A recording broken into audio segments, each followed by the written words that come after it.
I go back and forth with you bitches, live my best life. It's the Going On Podcast with Rap Critic and Muse. Smile, bitch! Okay, so we gotta do a little mini review real quick. So, first of all, this song is the perfect song, right? You got Lil Duval doing his fake-ass Teddy Pendergrass voice. I love it. Then, of course, you've got everyone's favorite fucking uncle, Snoop Dogg. Because, of course, you've got everyone's favorite uncle, Snoop Dogg. That's just the role he's found himself in, yeah. Exactly. Remember when he used to be dangerous? Does anyone remember that? I'm not crazy. That happened, right? He was on trial for murder. I'm not, right? Like, I'm not crazy. This stuff happened. He was on trial for murder. Now he's, like, cooking with Martha Stewart, hosting game shows. Kids, let Snoop Dogg be a lesson to you. Anything is possible. Magic is real, guys. He can do whatever he wants. I wonder how that happens. Like, I can't remember a specific thing he You gotta did. get really famous in 1992. Oh, okay. Specifically. I'm writing that down. You gotta be real young then and do something hella iconic. Mm. And then you gotta have Interscope money. Yeah. It's just Interscope.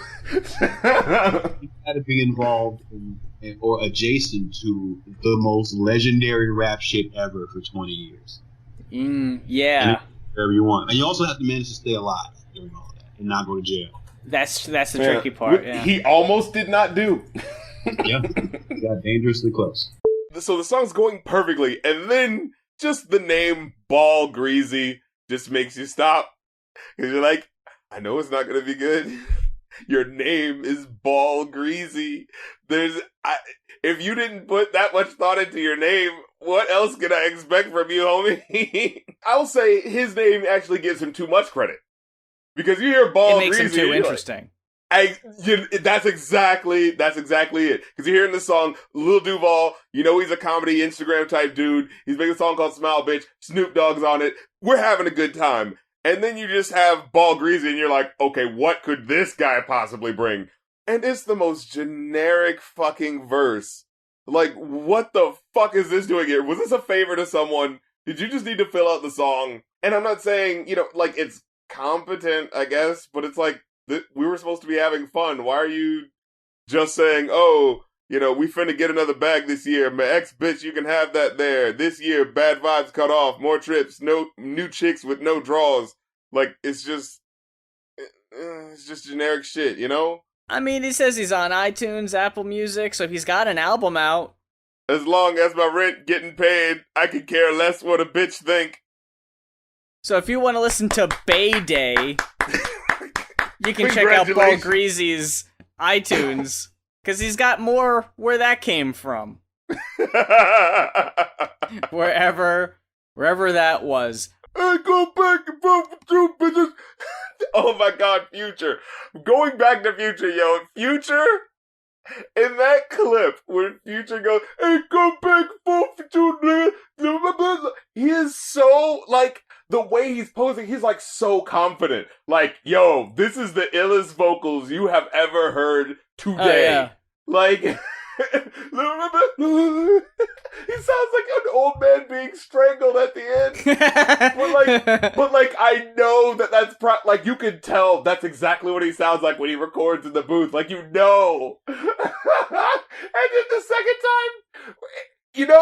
the second time, it sounds like he's doing it sounds like he's purely doing it out of spite.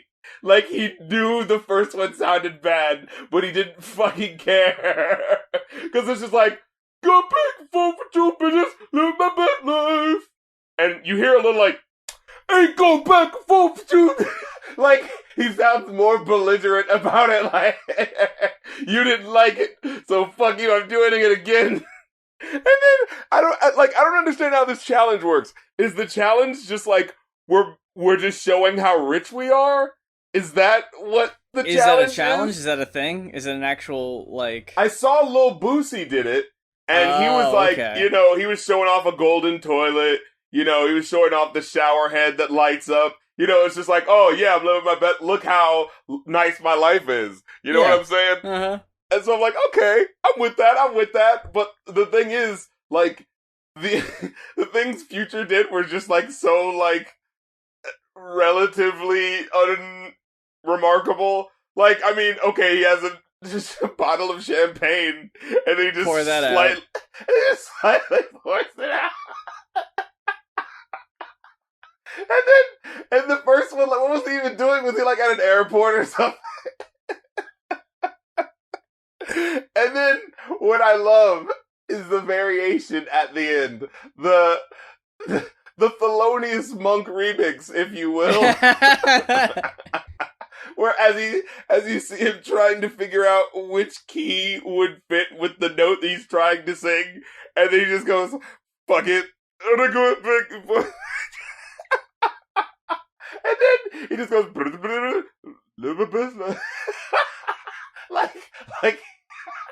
like he was so energetic before, but he had to take it down the octave. I feel like the reason that I ain't going back and forth with you niggas, I feel like the reason why that song resonates is because think about the times we're in right now. Mm-hmm. Times where everyone is arguing with each other all fucking day, and here's someone who's saying, I'm not going back and forth with you. I'm living my best life. That's what I'm doing. I feel like that's an inspiration that we need in these day and times. Like I think you need to add that to the beginning, because that's really what I really wanted to ultimately say about that song.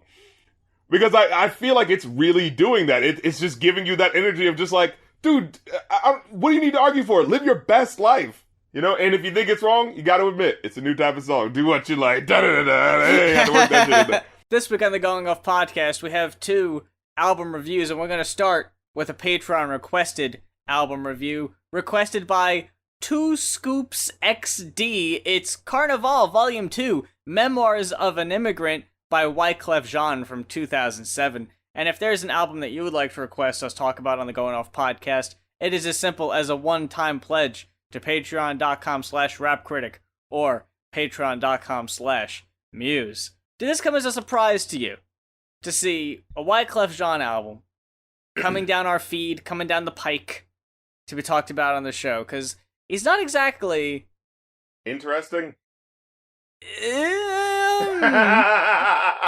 What I was gonna say, if you'd stop reading my mind, is that in 2017, 2018, goodness, he's not exactly someone I really think of all that often. No. So no, I barely thought of him back then. So it's like, oh shit. And I'll tell you something. I'll tell you a little secret. Since 2007, me wasn't really paying attention to what was being played on the radio, especially not what radio rap then was, because that was it was kind of a mess, if I can recall. And the weird thing is, Wyclef was kind of an anomaly. He was. So when I listened to this album, I completely forgot that one song was his. Me the fucking too. The one with Akon.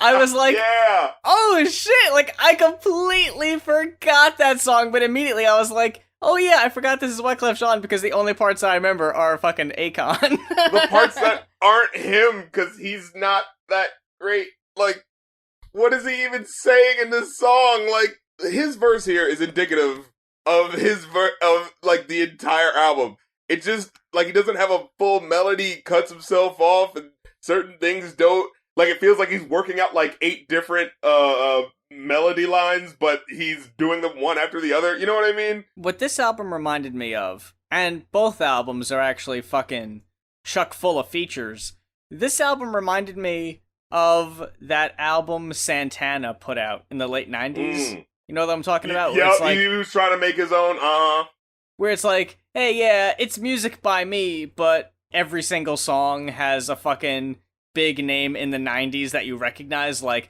here's Rob Thomas, here's Norah Jones. It's like, I know no one is buying or no one's looking for fucking Carlos Santana in 1999 or whatever, but people know who Rob Thomas is. So you're gonna listen to Smooth. You're gonna play this song all the fucking time. You're gonna play fucking Maria Maria all the goddamn time. It's like Lil Jon. It's the Lil Jon method. Yeah. You know, you're not here for him, but he's the person who brings everyone together. Now, the problem with DJ Khaled is he is that minus any actual production work. Wyclef, he is Haitian. And, you know, hey, my Haitian brethren. I get it. I get it. You know, I'm here. I love actually that there's a very strong focus on immigrants and immigration, and you know that these people are the builders of America, and that it very much does want you to be socially conscious of what's going on with concerning immigrants and people who are poor and all this sort of stuff. My issue is, you know, when people say the word preachy, and I'm usually like, oh, come on, people say Hobson is preachy. I'm like, you know, he's corny, but, you know, like, you know, so he makes good points, da-da-da, you know, da-da-da. I'll defend what, I mean, not anymore, because holy shit. But, you know, there was a time where I could make the argument. This is just like, it just jams in social commentary, like, in the most awkward way. And I think on top of the fact that musically, it's very much a mishmash, I think the topic jamming of important things also, like, it makes that stick out more. So it's like, not only is my ear going, what the fuck is he doing with this music? So you're already losing me on the music. And then on top of that, I'm like, what the fuck? I thought this was a party song. Why is he talking about, you know, in that last song, like, everybody, if you want war to stop, like, whoa, wait a minute. Why are we on this? Like, I thought this was a party song. What's happening? Touch Your Button Carnival Jam, which is just a stupid title. Look, that song, 13 minutes. It tested me. Oh, when I heard that, let me touch your button, I just immediately, I was just like, nope, this doesn't need to be 13 minutes long. This does not need to be 13. Something else better happen. I had to check what year this was, right? Because, like, that was what Will.i.am would eventually become. Yep. So I was like, man, he was doing that shit in 2007? Like, fucking Black Eyed Peas still have a life after this. Master of mediocrity himself. That doesn't go on for that long, luckily. But yeah, that one kind of had the feeling of, like, yeah, like it's fucking Mardi Gras. Like, shit's going down. It was like the most... It is a jam. It is a fucking jam session. So for 13 minutes, you don't know where it's going. They probably don't know where it's going. It's just going. They're just fucking throwing it all out there and seeing what happens, seeing what works. And then the awkward. I mean, that word can be applied to a lot of these songs, but the super awkward King and Queen with Shakira. Man. Yeah. Her voice is one that needs, like, direction. Like, you know, you can do that sort of stuff. Like, I heard her song, She-Wolf. Right. And when I heard that song, I thought to myself, how is this a popular singer? Who is this person? And before I knew it was Shakira, and then when I was like, wait, what? Because it sounds like an internet meme song. It's all she wolf in the closet. Like, I was like, no, this has got to be one of those, like, fake songs that someone makes, you know, to, like, make fun of pop songs or something like that. And I was like, that's actually her. But here's the thing. There are other songs I've heard. In fact, a song that she did with Wyclef. What was the Hips Don't Lie. I love that song. Oh yeah, I forgot that is Wyclef, yeah. Yeah, her voice worked there. This, oh man. Like, first of all, it, like, does a slightly too fast Carnival song. Like, it's just moving slightly too fast for this melody. And then we're expected to be strung along for the switch up to the big, shining pop song chorus. And it's just like, no, you didn't earn this. This just feels weird, you know? And her voice is just as Kermit as it wants to be on this fucking track. And I'm just like, oh my god, this is all falling apart. First of all, I think we blew by too fast. I fucking love She-Wolf, so I will not stand by here and let you badmouth She-Wolf. But I get what you're saying. I get it. Shakira was probably one of the least surprising features. Because like you said before, they'd worked together before.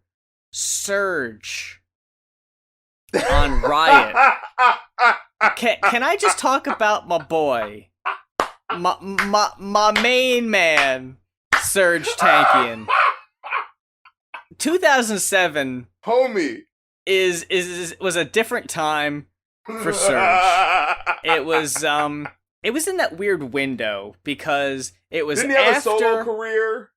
It's exactly it. It was after System of a Down's heyday. Nowadays, if you look on YouTube and you look at videos of Surge performing with System of a Down from like a festival from last year, that light in his eyes, it's just gone. Like, boy oh boy, it's just mumbling the lyrics like he cannot be fucking bothered. 2007 though, on Riot, I'm not gonna say it's a great song, but he was at least bringing the fucking energy. He was there for it. Like, he was pulling his weight like it was a fucking, I'm not gonna say it's on the same level of a System of a Down song, because of course it's not gonna be the same it's not gonna be the same intensity. No, they can't match it. It's just not gonna happen. It's like what we talked about when Brendan Urie was on that track with Lil Dicky. Yeah, this sounds like Brendan Urie, all right. You're right. Yep. But it's like I don't really know if this is the place.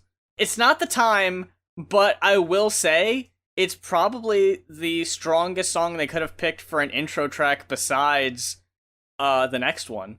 If you're gonna start with, you started with a 26-second track with sound effects of someone scribbling a pencil on a piece of paper, and then you decided to end the album with a 23-second sample of someone scribbling a pencil on a piece of paper. But after that, fasten your seatbelts. It's Riot. Like, oh my god. This really does feel like the roller coaster ride that starts off like going fast immediately. Like, holy shit. Yeah, it really gets your hopes up. Only to have them kind of dashed. Like you said before, it is a mishmash. It is all over the place. But I really got to give it to him on the musicality and the instrumentations on this album. It's great. Like, I don't think they fucking falter in that regard. Yeah, you can tell they got the fucking Beatles, entire choir and huge ass studio to get the elephants and the 1,000 violin players. He spared no expense. And then you look at the features: Lil Wayne, T.I., Shakira, Paul Simon, Mary J. Blige, Chamillionaire in 2007, will.i.am, Shabba. They're all here. Norah Jones. And it's like they are doing all, and I mean all, of the heavy lifting. Mm-hmm. Because production-wise, it's like you said, it's not that there aren't great musicians on here, but man, it's not coming together. It's no. Like this album is water. There's no personality to it. It's just there. Wyclef himself, actually, there are interesting points when he does do the like that sort of voice thing, and I actually find it interesting. The fucking Mr. Wendell impression? Yeah. Exactly. When he does, like, in Fast Car, there's a part where he's harmonizing with Paul Simon, and it actually sounds kind of cool when he does the mile after mile after mile. I was like, okay, that kind of worked. But Paul Simon, just in general on this song, does not work. It does not work. It's like when he goes, when that fast car picks you up, it's just like this needed to be written differently. Something about this is not working. You know how when you're listening to a song and you start to realize that it's a propaganda song, like there's a deeper message to it, mm-hmm. And then you listen, I was like, wait. Is this an anti-drunk driving ad PSA? You, my friend, paid a lot more attention to the context than I did, because, yeah, I didn't really pick up on all that too much. Like, it has that very, feed the world, we are the world, you know what I mean? That, ooh, listen now, I'm going to tell you a story. And this is what I mean by the preachiness. It's just so like, oh my God, when that fast car picks you, it didn't even come up with a good metaphor for like, dying from a car crash. When that fast car picks you up, it was like, well, yeah, it's understood that there's a car that's fast that'll be hitting you. Is that the best you could do? A lot of this feels very first draft. Oh my God, I just saw the title, the disrespectful Selena. I had to stop the song. To listen back to the original song that it's sampling, just to make sure it didn't sound that whack. Because I was like, wait a minute. There's no way that sounded that bad. And I went back to it, I was like, yeah, this song, fucking Selena, this song's a classic. When I listen to this song, though, it sounds like a fucking children's album version of it. He fucking broke things down and played a little guitar for you. Are you really gonna spit in the face? Are you going to take that offering that Wyclef gave you? Look, that was the viral video, right? Fucking Wyclef shreds, where it's Wyclef Jean on a guitar, and he's like barely doing anything. Wait! What? I gotta see this! Okay, hold on. I remember it was big there for a while. That is such a huge... Like, Wyclef Jean breaks out. He is the original Lil Wayne. He is the original... Yeah. Just like, stop fucking playing your guitar. You're not good at it. Like, but he... Because the thing is, his solos or whatever he does, they always just feel like they're just happening. Like, he's just... There's just a whole bunch of stuff everywhere. And he, like, I guess he always does, like, 2 or 3 takes, so, like, it'll just feel like it's just playing over itself, and it's just like, I'm just not interested. And they're never, like, high energy. It's just like, You need to see that video, because that's exactly what it is. What the fuck? Oh my god, wait, did someone just try to beat him up? Wait, where's that? What part is that? Oh my god! Go to 27. Oh sorry. shit! You see it at 32 seconds? Yeah. What the fuck was that? Someone runs up on stage. It's like, Wyclef, you suck. And, like, he's not bad. No, it's just like, he does not need to be front and center. No, we don't need that fucking guitar solo. What happened?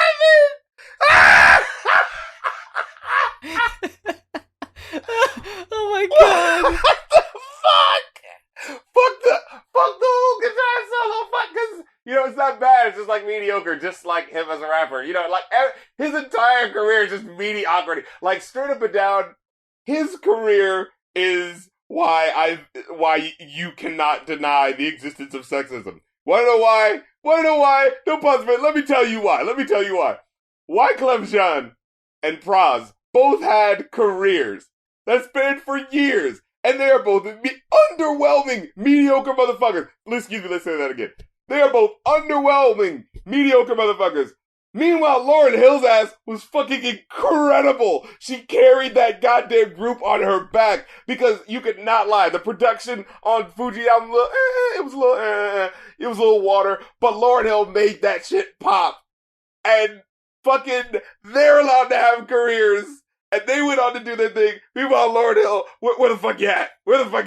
Think about it. I want y'all to be real. If Lauryn Hill was not in the Fugees, she would not be the name that she was. I guarantee you. Because if you're just a dope female rapper, that's not how you get on. You have to have dudes co-sign you. Like, that's literally how it has to be. Like, think of any female rapper from back in the day. They had to have someone co-signing them. Yo-Yo had to have Ice Cube. If it wasn't for Timbaland, we never would have had Missy. You know what I'm saying? Like, I'm really thinking about it. It's just like, Eve, she would not be here if she just came up by herself. She had to have DMX. You know? Like, it's like, there's no female rapper I can think of that just kind of came up on her own. Lil' Kim wouldn't have had her without Notorious. Straight up and down, when people say they want a Fugees reunion, they really just want Lauryn Hill. And they're just like, I feel like they're just using the Fugees to, like, guilt trip Lauryn Hill into doing stuff. Like, come on, remember, do it for these guys, Like, what are they doing today, Were there any songs on here besides Riot and Sweetest Girl that fucking... Well, we can talk about Sweetest Girl for a second, because that was pretty dope. Yeah. I like that one. Yeah, that was actually Wyclef doesn't do enough to take away from the song, and I think that's Wyclef's formula. Wyclef and Praz, I think they realize, they're like, I'm not carrying full songs by myself. I need someone else. I need two other, because this was the biggest hit from the album. Why? Because Akon and Lil Wayne were on it.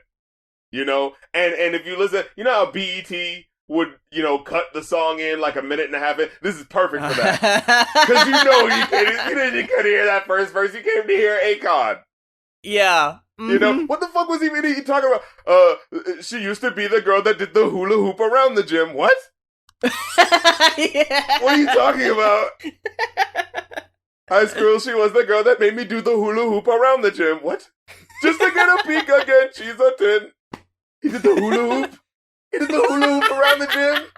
What type of corny lyric is that?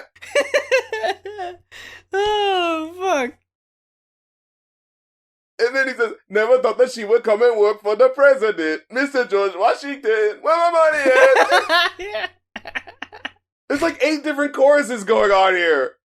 When I was listening to that song, I'm not even exaggerating. That whole time I was like, yeah, whatever. Not until the fucking casual and everything. I was like, oh shit, it's that song. Like, that snuck up behind me and fucking tapped me on the shoulder.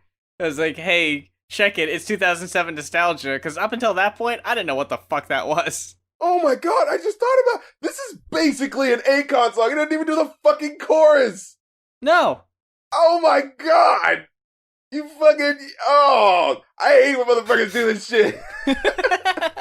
Like, Lil Wayne, Lil Jon at least did his own choruses. Now, I will give him a little bit of props because he's saying, I never thought that she would work for the president. And you're thinking, oh, what, does she have a big, high-paying job? No, you know, Mr. George Washington, because she's working for money at a strip club, not for the president. Like, that was, this is a minorly interesting misdirect. Then he says, she ended up in the wrong car, bruised up scar, all she wanna know is, where my money? She bought that offbeat fucking, I was like, what is he doing? Another fucking PSA, by the way. Exactly. It's so just, And then, I even feel like Lil Wayne does a good job. In fact, I believe this was the verse that finally made me go like, you know, maybe Lil Wayne, it can be more than just bragging about shit. I wish people would challenge him more and be like, yo, make a song about that, freestyle about this. You know, because I feel like he does really good. He did a really good job here. You know? Like, especially how he flipped the, you know, she runs to the pastor, and then you think it's like, you know, she's gonna get advice from him, but it's just like, oh, actually, it's just another prostitution job. You know? Like, I was like, oh shit, that was slick. And then we get another song of, you know, Wyclef just strumming his guitar randomly, and, you know, I don't even, like, he tries to tell stories. I'm just not interested, man. I don't know what it is about it. Like, is it the writing? Is it the delivery? Because, yeah, I just didn't care. There's something missing in the focus. Like, where he says, in Welcome to These, he says, David slew the Philistines with a donkey. Yeah, as a matter of fact, let's give you an example of his writing. David slew the Philistines with a donkey jawbone, the same jawbone I used to make my microphone, the same microphone I used in New Jerusalem to tell ETMCs they got a phone home. Girl, I see you in the club, but your eyes full of pain. Your man a wife beater, find a new main. And for my little sisters in the misery, sweet 16, you ain't alone in the pregnancy. That, I feel like, is the perfect framed example of this album. What the fuck are you talking about? David slew the okay, we got biblical reference. Okay, you made a microphone out of a jawbone or a donkey and a E.T. and then like, okay, so you've got this sort of biblical imagery going on, and then tell ETMCs they got a phone up. What was that corny shit? You were just talking about this biblical shit, and then you do this corny shit, and then if your man's a wife beater, just go out and find a new man. Like, okay, I think that requires a little bit more, like... It is all over the place. You know what I'm saying? Like, and these aren't random lyrics. That was one after the other. That was one verse. You know, I'm Haitian. I should be the first one saying, yeah, Wyclef Jean, man of the people. You know, but homie's boring. He's so fucking boring. And I remember the T.I. versus T.I.P., I think it was that album. I remember I love the singles off of that, except for You Know What It Is. I'm sorry. Wyclef Jean, man. And this is another example of those. This one, fucking, it's called Slow Down, and Wyclef Jean definitely needs to slow down, because they just, like, tackled, like, 80 topics before the first verse ends, and it's just like, hold on, I'm still trying to figure out what the fuck's going on. This is his fucking We Didn't Start the Fire, just throwing every goddamn bad situation, but more generic, instead of actually saying anything, you know what I mean? Or even saying anything about it, and it's like, it was sort of an interesting imagery for him to be like, like, I saw two birds crash into two New York Giants. It's just like, that, Okay. like, I get it, but it's like, he brings up 9/11 just one too many times. And I was just like, this is 2007. It's like, this is like 5 years later. Were we still doing this? Were we still doing the 9/11, help me sell some records? Like, were we still doing that? I think even the country stars gave that up by that point. They were the ones fucking milking that shit for a while. I wasn't expecting it on here. If this album came out in 2002, right?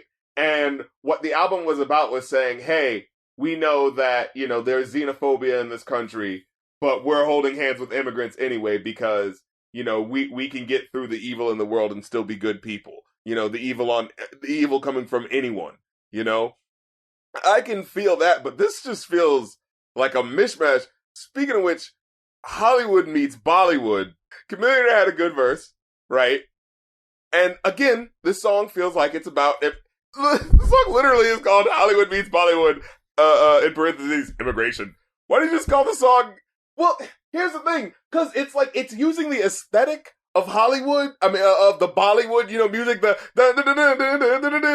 really fast, you know what I'm saying, type of stuff, the 1,000 violins, all that cool stuff, and then, like, but they don't address India in any way. In fact, at one point, he talks about going to Egypt, which is like... Yeah, that was what I was trying to figure out. I was like, does he think... No, he couldn't possibly think that Bollywood is, like, Egyptian. Could he? But, like, no, he mentioned India, I think. Like, I'm pretty sure he knows what he's talking about. But, yeah, I was just like, where is he going? It's all about immigration, like, so-and-so is an immigrant, so-and-so is an immigrant, and the second verse is, like, the same, and it's like, yeah, this is about the Haitian experience. He makes it very clear that this is about the Haitians. If my Cubans get to stay, why y'all turn the Haitians away? Like, he's talking very specific about that experience, right, the black experience in the Caribbean and in the Americas. What the fuck does Bollywood have to do with this? And what does that have to do with Hollywood? Like, I get Hollywood as a representation of America, but Hollywood is not the migrants' experience. So what, you know what I mean? Like, it just feels like they just did that just because Hollywood Meets Bollywood is just a cool title. But it has nothing to do with what the crux of the song is. Because it doesn't talk about Indians moving to America. It doesn't bring anything up about that. So it just feels awkward. It feels more like a gimmick than a real song, I was thinking about the oh-so-skippable Heavens in New York. Oh, I'm going to have to disagree with you on that one. Really? Yeah. Liked that one. Mm-hmm. No features either. It was just him. Right? And I feel like it actually worked. So, allow me to explain. Especially after Any Other Day, which was milquetoast. After, like, Any Other Day was sort of a chill song, and then compared to it, Heavens in New York sounded a lot more full to me. Okay. You know what I'm saying? So sequencing worked in this song's favor. Oh yeah, I liked it because it was actually a concept. He was like, if it was my last day on Earth, treat it like it. I don't know what treat it like my first means, because when you were born, you didn't know. Well, you didn't do shit on your first day. Yeah. God damn it! Now it's already. There you go. The writing just fucking falls apart. It's alright if you don't pay too much attention to it. And then don't look at it too close. And then he says, "Go out the way I came in." Was this a sex joke? Oh. Is he saying that he wants to die in some pussy? Is that what is it? Please tell me it's not. Please tell me it's not. Because if that does, that ruins.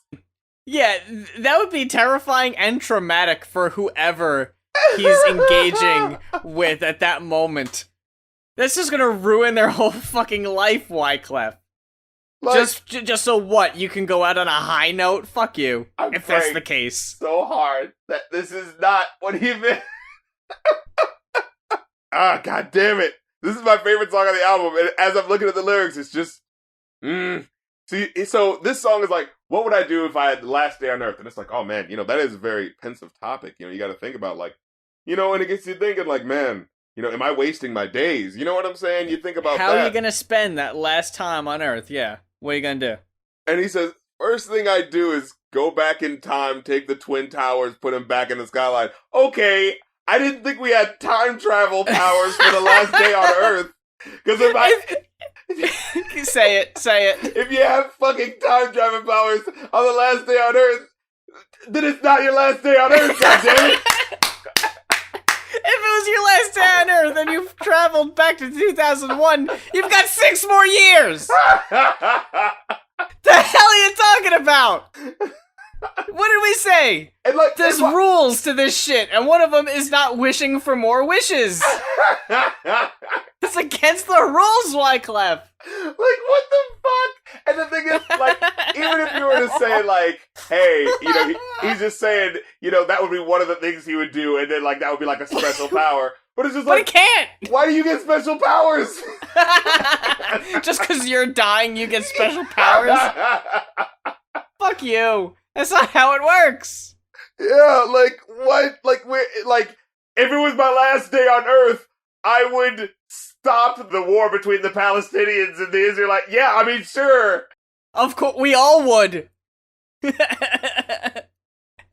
I didn't like the song, and I didn't even realize till now how stupid that one line is. That is utterly ridiculous. But that's exactly what I'm talking about with the, ooh, 9/11, 9/11.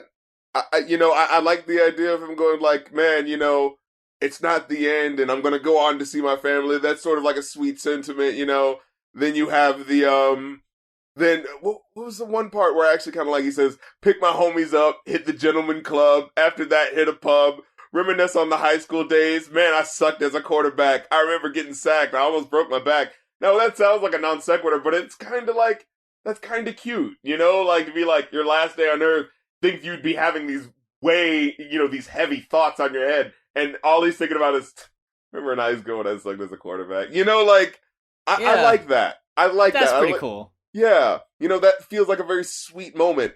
And then the writing once again, the preachy fucking, I tell the man to give the people a tax break and kids stop shooting. I can't say, okay,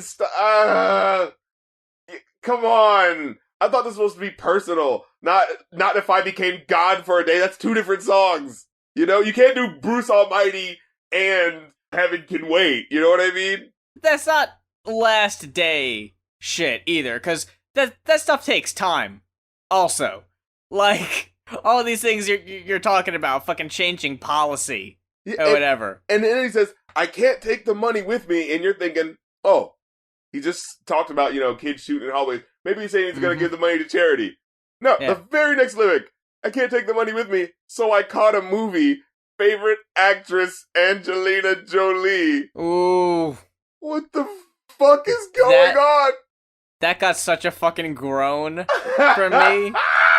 I forgot that line. It's so bad. Oh my god. Angelina Jolie.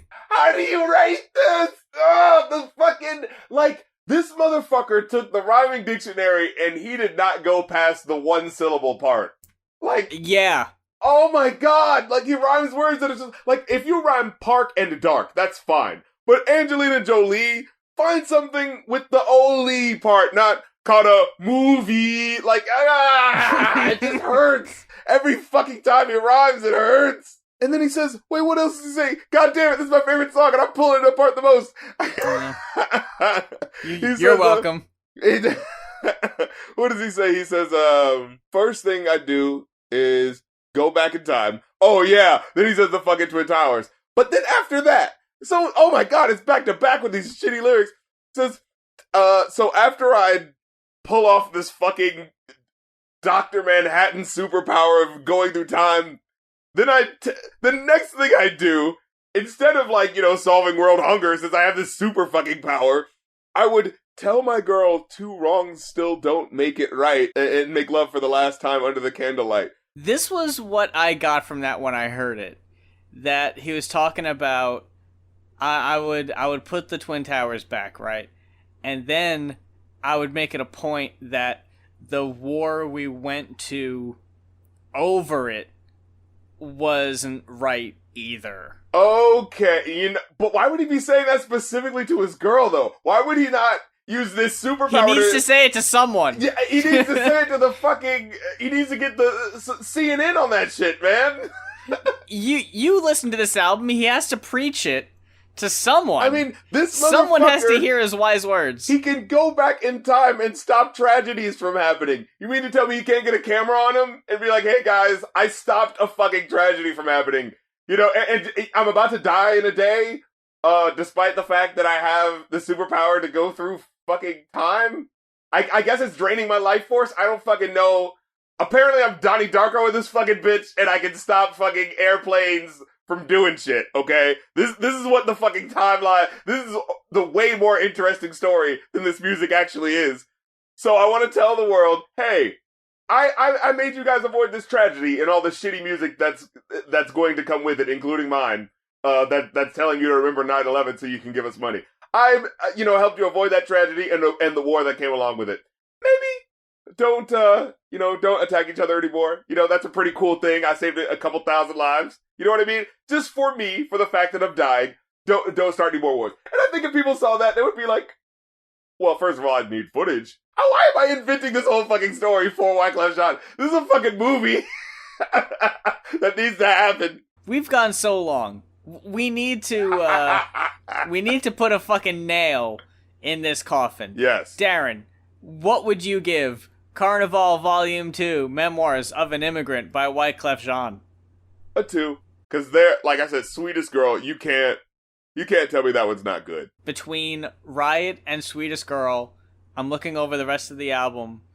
I don't know if there's any songs on here that I would want to actively hear again. And Riot isn't even really in that class. It's really just Sweetest Girl. Yeah. So, oh man, if I'm just ranking a 14 track with 2 really short skits on it album, yeah, I think a 2 is honestly more generous. Yeah, because that you're getting my opinion on that one song and also the wasteland of music. Yeah, a wasteland is right. It's wasted on this album. It's fucking great, but what the hell is it for? It's still a cluttered mess. If it was used and put towards something that actually fit. 1/3 of Touch Your Button Carnival Jam actually kind of works. The French song at the end. Oh, yeah. I was kind of feeling that, but it doesn't fucking... I wish it was its own track so I didn't have to hear fucking Will.i.am talking about let me touch your button. The second album we've got on the show this week is Head in the Clouds by 88rising. And like the Wyclef album, it is rich with guest appearances. You got some cameos from even some fucking some double names. XL freshmen. Yeah, you got your boy, Block Boy. You got Block Boy, you got Playboy Cardi, you've got 2 you got freshmen. 2 of the least interesting freshmen. I'll even give Block Boy, he's got some swag to him, but it's like, he's got some style to him, excuse me, because we've retired swag. I feel like we don't say that anymore. But, we also don't say Playboy anymore, but let me say this. I divide this album into 2 categories. There's the R&B fucking majesty. Future goddamn legends. I'm calling it right now. Joji, Nicki, La Cienega. Woo! When that silence hit and then the beat comes back in, that shit has you sucking in your fucking heart, man. That's just, oh man. I don't know how else to fucking describe it. And then, of course, you have that nice little cooler intro over there, the airport. We're going outside of the United States, I like that. That was a little cute. You have songs like a Poolside Manor. That's a fucking bop. If that's not the lead single, I don't know what the fuck is. Then you have Lover Boy, you know, or you got your little Flavor Flav, you know, little Asian Flavor Flav on the track, but okay. Homeboy comes through, you know, you have these pop masterful tracks. And then you have the other side, which is the grab bag of hip hop, which may be good, may be incredible, or may be fucking awful. Like, yo, my genre is not representing right now.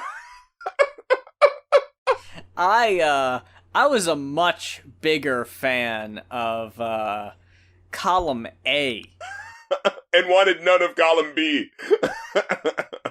Yeah, you can honestly keep just about every rap song on here, but the pop songs blew you away, didn't they? They are great. Why are they so short? Oh my god. Why are most of the good songs under 3 fucking minutes? Stop that. Peace Jam sounds like a fucking commercial. Like, but I like it. Like, this needs to be like a jelly, you know, some Nantucket, whatever the fuck. Y'all gotta get on this shit. Peace Jam. Bro, I don't even fuck with peaches like that. I would be getting some fucking Peace Jam just based off of that shit. Right. You know? But then it's like, you got, oh man, as soon as I saw Rich Brian on here. Alright, hold up. Formally. Rich Chigga. I was like, okay, I don't. Look, I don't know how I feel about that. History was okay, because I didn't know it was him at first. And I heard that, I was like, alright. You know, because I was listening to the song, because I heard this song, and it was Lover Boy. And, because here's the thing, here's why I'm saying go these guys, right? Being, an Asian man in America, it's really hard to get that sex symbol card. You know? Because there's the thing stacked against you of, you know, jealous-ass white boys back in the day who actively worked to make the stereotype that, you know, Asian men are weak or are cowardly or this, that, and the third, you know? Yeah.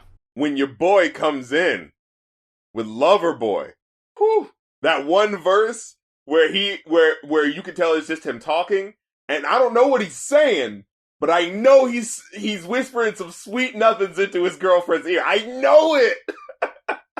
You can fucking hear it. And then at the end when he goes like, what does he say? Yeah, Lover Boy.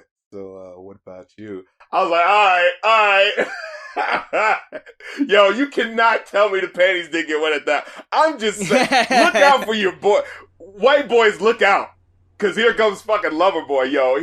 This is Mr. Steal Your Girl right here. If these girls in America learn Chinese, it's over. You better hope he don't start doing more songs in English, bro. You better hope. Cuff your girl tight. Cause yo, that shit, that was some shit right there. I'll give you a props on that one. And then the History, dug that one too.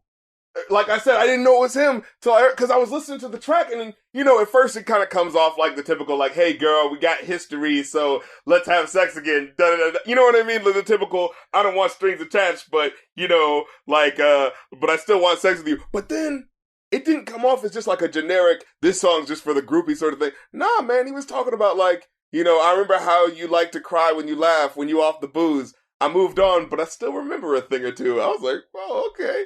And he says, but you know, he talks about how he was kind of shitty. You know, he talks about how he did some whack shit. And then the end of the verse, forgive me for saying this, but it's on some Prince shit where it kind of like, you don't expect it the story to advance, but it kind of does a little bit at the end. Where he says, you know, like Raspberry Beret, where it kind of like, it takes you through a different setting where like the weather changes, you know, that sort of thing.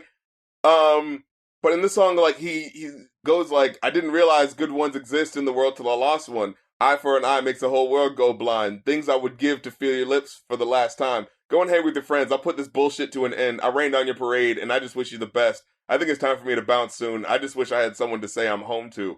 There seems to be a feeling of, like, shame at the end, you know? There's just like that, you know, we got together one more time because, you know, you were feeling lonely and I was feeling lonely, and it was just like, man, we shouldn't have done that.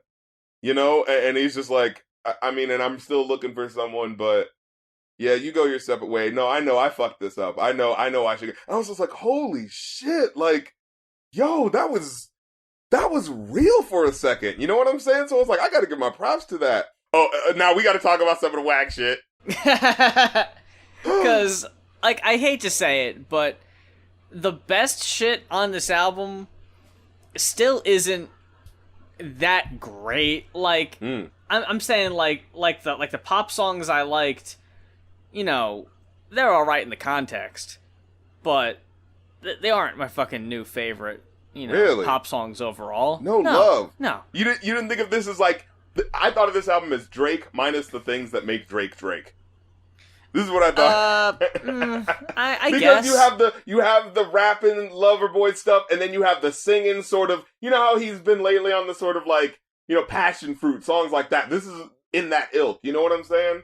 I mean, he's got that fucking meme going now. The Kiki Challenge is where you have the song play and you ghost ride the whip. You fucking hop out your car and you dance as the car rolls. A lot of these people, a lot of them don't seem to really know the rules that it needs to roll. At least I think that's the rule. I was trying to figure out, like, where did this meme come from? Because I haven't seen a lot of people do it other than famous people as far as the, you know, living my best life thing. So I think they make up challenges to try to make songs go viral. You know what I mean? Like, I mean, I know they're totally doing it on purpose, but it's just like, it just feels like it feels like we're in a pitch meeting and they're grabbing at straws to try to find stuff. Cause like, this Ghost Riding the Whip, that has nothing to do with the song. Song has nothing to do with that. It just feels like somebody put a bug in someone's ear, like, hey, put this song behind it. Like, I remember a couple of years ago, Iggy Azalea, after she kind of fell off, she came out with a new album, and there was a hit single that came with it, and she and the fucking label put it out there, hey, post a video of you twerking to this song, and I'll reshare it, or whatever. Yeah, and like, one celebrity did it, I think, like one celebrity friend, and like a handful of people, but most people weren't fucking with it, so it really didn't work. Yeah. But yeah, it's like that's what I get the impression that most of the time it is probably just like a fucking corporate thing. I don't know how this one started. At least it's funny though. That's the thing I like. Like, if you're gonna have a challenge, like, let it be. I'm okay with gimmicks. I'm fine with it. Just let it be interesting. You know, like, remember the where everyone had to pose for the mannequin challenge. Yeah. It's like, okay, that at least is kind of cool to see people like, oh, is he gonna move? Is that guy moving? You know what I mean? This one is at least kind of funny, even though it's obviously unrelated. But remember that one where the Unforgettable challenge? Just do the dance that French Montana does, where he just like does like a one step to the side and then a one step to the other side, and it's just like, that's just your dance. That's not even fucking challenging. Like, I don't even remember that one. I remember the fucking the My Boo challenge. What was that one? It was that song from like the mid-90s that came back, and people doing the Running Man. Yeah, and this is like, yeah. What? That was a challenge, I guess, because it's doing the dance. That you was gotta the do first what you're doing. big You gotta one. stop what you're doing. Oh, you know what it is? That was the first big one, and what people saw was, hey, wait a minute. If a song from the 90s can get back on the charts based off of a quote unquote challenge, well, shit, I got a new single. I'm gonna sell double as much. You know what I mean? I know after La Cienega. After that wonderful majesty of a fucking track, I know you were ready to hear some Don Crez and Young Pinch. Young bands. We're seriously back to YUNG. I thought we were done with this shit in like 2009. Two dudes on one track. Come on. My god. Yeah, I wasn't feeling that shit. That was like when my hopes were kind of dashed. I was like, oh no. Oh man. Right out the gate. They didn't let you get to track 3 before they pulled this shit out. Cause I'm sorry, I'm looking at the fucking album cover, it's looking like something you'd see fucking One Direction do. I have pop shit That's in what I'm my saying. head. That's what I'm saying. I was like, so when I started hearing these rap tracks, I was like, what the fuck is this? And this isn't just like, what's the point of this? This isn't like that white boy rap like Nash. You know, there's some points where they kind of like do that sort of like, these are rap songs, but they're just love songs. But there's other times where like, they're trying to sound hardcore. They trying to flex on you. Red Rubies. Yeah. Well, they was trying to flex on me. And He's like, Ruby's dancing, they help me take your bitch, but you still hit me up, but I'd rather choose to ignore you. What's the need for college at this point? We gonna be fucking on this fucking all night to stay up. She can't afford a coffee. Like, what? What? And then red ruby jello on my strawberry. Yeah, hey, I eat her out, make my stomach ache. Yeah, hey, you motherfuckers freestyling this shit, ain't you? Make my stomach ache. Look, these sound like a bunch of kids who they're really good at English. You know what I mean? Like they learn English really well. Still need to get over the freestyling in English part. Yeah, it doesn't translate that well. Oh my god. She with me and oh, she on my dick. Yeah, hey, I'm feeling like she wants to suck my dick. Hey, red like a block. Like a Lego block? Let's go Those to are different fucking colors? Tetris? Where are we Did going you mean here? a brick? Oh! Do you see what I'm saying, man? This sounds like, yo, really good ESL students that There you still go. kind of need to learn how to freestyle in English, you know? You know, I'm just gonna say too, because I didn't know the deal here, because I'm looking at the album cover again. You know, I know what this is. I'm listening here. I started hearing the N-word get dropped. I'm like, oh no. I don't see that many black people here. And then I look into it. I'm like, and I'm looking at it. I'm like, who said that? Who said that? Young Bands. He's black. Okay. Whew. You fucking... That was a close one. So I was like, I was like, all right. We don't need that conversation. We don't need that shit on this fucking... Especially after that opening track. I thought we were in for a good time. I have a love-hate relationship with the fact that there's features on here. If this is a collective of this group or the label or whatever this is, the super group, like if this is fucking Brockhampton, right? Yeah. I don't expect people showing up. You got enough rappers, you got enough pop stars. It's whatever. But not to say that the features are, like, the worst part of the album. They're not.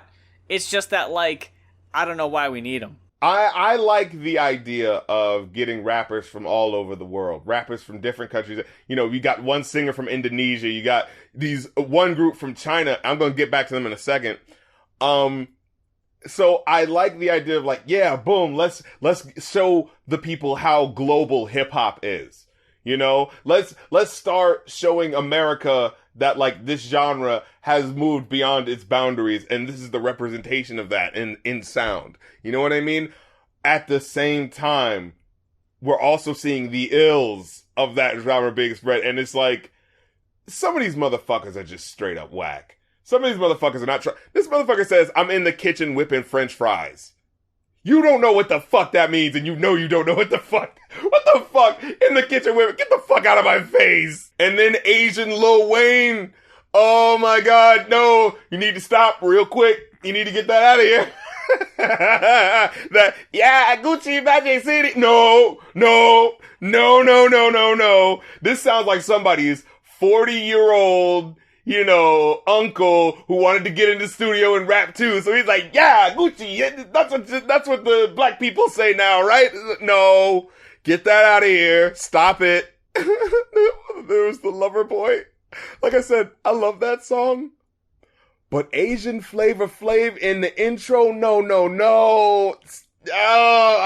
And I'm thinking like, am I being racist right now because the accent and he just, like, it just happens to be super thick, but it's just like, and maybe I'm just used to like, you know, cause here's my thing. Asian rappers have, especially Asian rappers with accents, right? Like, they do have that stigma to get over of, the whole reason why I didn't like the Rich Chigga gimmick in the first place is because I hated the whole gimmick of a Chinese person rapping. What a joke. Like, I hated that in the early 20th century when jazz was really popping. There was one black musician, I cannot remember his name for the life of me. He was in Singapore touring, and he met with the Chinese musician. He had like a troupe or whatever called Li Jinghui. And forgive me if I'm saying the name wrong. I know I am. I'm sorry. This is y'all can rip on me for that one, my Chinese fans. But you know, he's sort of like, you know, they were making Chinese folk music, and you know, this black musician, he was making jazz, and you know, they were kind of like, how about I take some of those elements that y'all are doing and put it in my music? So I was reading the background on the song because I was like, I saw that it was Chinese. I was like, oh, I wonder if there's a translation. And I saw that someone said, they blend unique linguistic skills with a modern day rap influence that can only be obtained via illegal online methods. And I was like, wait, what? Illegal online? But then I remembered what I'd learned about Chinese pop music and how a lot of it was considered quote unquote yellow music, music that was like, offensive, and it talks about, love and all that type of shit. Like state sponsored music was the music that, you could actually listen to during the day. And that music was very much about, love the state and do whatever you can to make the country great, that sort of stuff. So what was funny to me is that the songs that were censored weren't songs with curse words. That didn't matter. Like it was songs that were talking about personal subjects. That was censored because a lot of the songs were about love and about missing people and about things like that.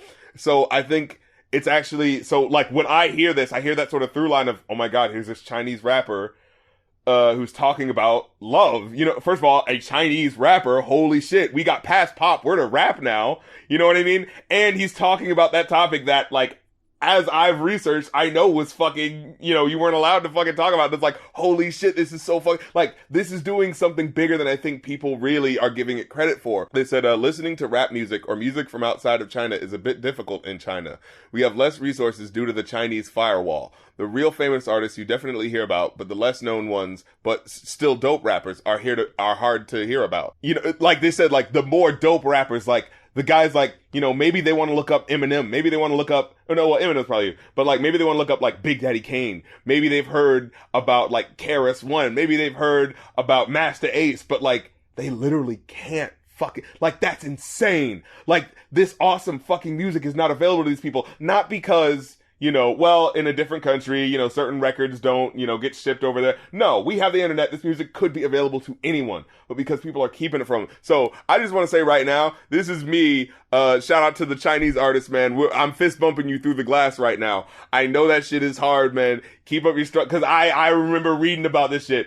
And so it's just like, it's just fucking nuts to see like, yo, someone broke through, and hopefully they'll pop off. Cause I think that, like, especially the dude on this Loverboy track, he was fucking dope. I could hear him throwing in multis in there, even though, like, I couldn't see. That's the thing. It's like, I've always been, afraid to review foreign artists because there's that, like, I don't know what they're saying barrier, but in a way, when someone sounds good, they sound good. I could hear him throwing multisyllabic rhymes in here. I could hear he had flow. I could hear all that, the sort of aesthetics, but without the language, right? And then there's some tracks where, look, I don't speak Chinese, but I know that motherfucker was off beat. Like, it was one dude, I was like, what the fuck is that? Oh my God, it was Disrespected. Now, I absolutely love this song, right? Every time that chorus comes in, Diamond stay disrespecting, woo! And then you hear in the background, disrespectful, nigga. Like, I will be damned if that chorus doesn't hit me every fucking time. And then, like, the verses are going great. And then fucking Asian Lil Uzi verse shows up with the, yeah. Oh, it was the harbinger of this horrible flow. He comes in like, be my man, be my fans, be my family. I was like, no, this isn't working. Like, look, and even so, even if I don't understand Chinese, the part you said in English, that shit was all offbeat. Take this back, this shit is whack. I know it, I fucking know it. And ain't none of that shit rhymed. I know we're doing like Asian Lil Wayne, Asian Lil Uzi. I'm serious though. He sounds straight up and down. I'm not like, fucking joking with you. He's got that exact voice. Every person that I say it sounds like them, it really does sound like them. Yeah, like, I'm we're not fucking joking. Yeah, we're not mocking them. We're not joking. It's exactly. We're just saying that to fucking paint a picture for you. Like, it straight up sounds like, because when there are rappers that are doing, like, I think Rich Brian, which is what he goes by now, I think he does a great job as a rapper. Even on the whack tracks, he at least sounds like his own man, right? Some of these dudes straight up sound like they are just aping people's styles. But at the same time, I also have to think about, like, well, these guys haven't even listened to that much hip hop probably. So this is probably, those are probably the biggest names that they're hearing. And maybe they think of the music as more of like, no, this isn't like someone has a copywritten style. It's just like, here's this new music and it sounds cool. I want to do it too. These songs, man, I feel like a lot, especially the pop songs. And you know what? I'll even give it up. One or two of the rap songs, Let It Go. That was actually pretty dope. They needed to change that fucking song title because you saw it coming a mile of fucking way. Girl, you got me like frozen. I'm Boo. Had to. Come on. Couldn't help it. Ironically, who's not doing as much aping? Keith Ape. I've heard a little bit of him before, so I was kind of excited. First thing you do when you type in Keith Ape on YouTube, it's a song called It G Ma. Oh, shit! That's him? He's in that. Holy fucking shit. We gotta talk. Yo, I goddamn love that song. Ichima. Underwater squad. Oh, shit. Yeah. The Air Force One. Yo, shout out to Korean rappers, yo. That fucking song, so I was like, shit, alright, cool, where is he? And then it's like that one track, and it's like, oh, well, that's a bummer. See, if nothing else, this album got me some names to check out outside of the context of this album. You know? Exactly. This is the smorgasbord. Yeah. Where this was the fucking, you know when you go to one of those, like, taste of enter name of city, and it's like right all these different restaurants coming out, and they got little samples, and it's like, oh, here, come to our restaurant. That's what this fucking album is. It's like, oh yeah, I remember that name, I gotta go back there one day, I remember that song being pretty good. Like Nicki and Joji, it's like, okay, cool, I gotta remember those names, and I gotta look them up individually, because you don't get enough of them in the context of this. You gotta kind of wait through the stuff you're not that big of a fan of to get to the good shit. Yeah, I don't know. Overall, I'd probably say, like, I think a 3 for me. Just because there's so much shit I just didn't really care for. Yeah, I would say, like, I got 3.4. It's definitely, I feel like it is above average, but man, it needed some chopping work. For the Going Off podcast, that about wraps it up this week. Thank you very much once again to 2 Scoops XD for coming through with the Patreon request. And if there's an album that you want us to talk about on the show, hit us up on our Patreons, either patreon.com/rapcritic or patreon.com/muse. If this is your first time checking us out, all of our old episodes are on SoundCloud and iTunes. Just search Goin' Off Podcast, that's GOIN' off podcast. Follow us on Twitter, and until next week, for the Going Off podcast, I'm Muse. And I'm Rap Critic. And, hey, I just took your bitch. Namaste like Jello Hips. Hey, we fly high as shit. 80 gangers recollect. I'm sorry. I'm so sorry. But fucking, I goddamn love that fucking chorus.